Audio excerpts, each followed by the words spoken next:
कहते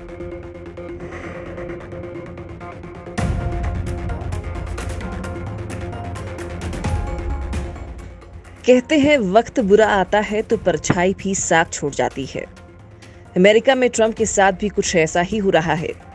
जो कल तक सुपर पावर अमेरिका के सबसे पावरफुल शख्स थे, लेकिन राजनीति तो राजनीति है, कोई किसी का सगा नहीं होता।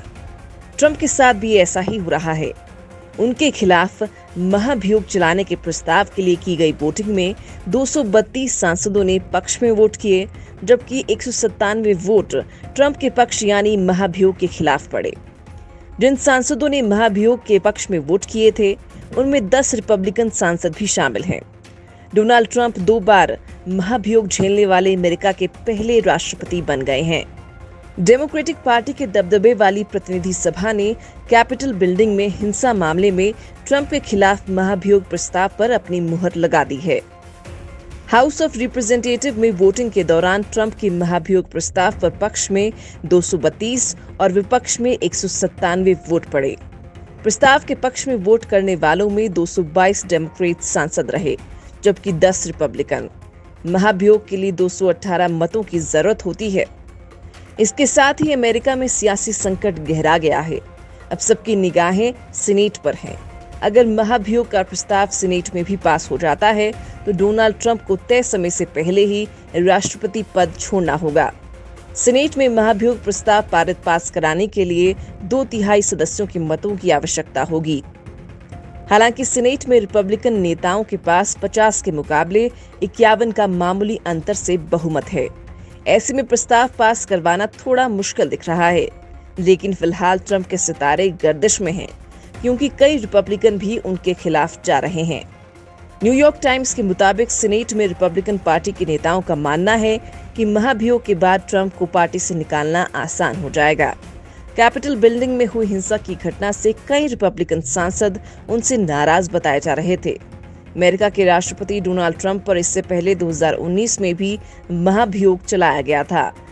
हालांकि फरवरी 2020 में डोनाल्ड ट्रंप के सहयोगियों रिपब्लिकन के बहुमत वाले सीनेट ने शक्ति के दुरुपयोग के आरोप को 52 के मुकाबले 48 के अंतर से खारिज कर दिया था।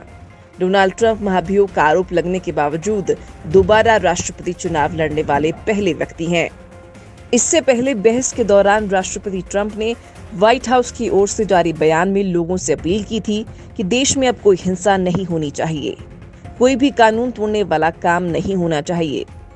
ये वो नहीं है जिसका मैं सपोर्ट करता हूँ, ना तो इसके लिए अमेरिका खड़ा रहता है। मैं सभी अमेरिकियों से अपील करता हूँ कि वे तनाव कम करने और माहौल शांत करने में मदद करें। इससे पहले महाभियोग पर ट्रंप ने कहा था, देश के इतिहास में जानबूझकर किसी को परेशान करने के सबसे निंदनीय कृत्य को आगे बढ़ाते हुए महाभियोग का इस्तेमाल किया जा रहा है।